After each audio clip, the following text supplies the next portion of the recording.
तर बरेच जण काय करतात, शेपूची भाजी खाल्ल्यावर ढेकर येतं म्हणून भाजी खात नाहीत. तर असं नाही करायचं. तुम्ही या पद्धतीने भाजी एकदा नक्की करून बघा. तर काय करायचं, कढईत तेल गरम करायचं आहे.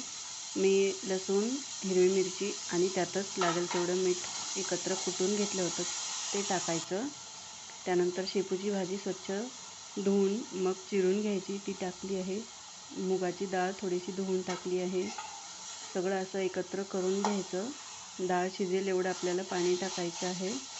यात मी हळद पण टाकली, पण तो व्हिडिओमध्ये स्किप झाले. लागेल तेवढं पाणी टाकून झाकण ठेवून आपल्याला भाजी छान मऊ शिजवून घ्यायची. शेपूची भाजी गरमागरम ज्वारीची भाकरी अप्रतिम कॉम्बिनेशन आहे.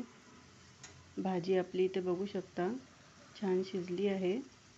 तर आपण वाढून घेऊया. चला, जेवण तयार आहे, या जेवायला.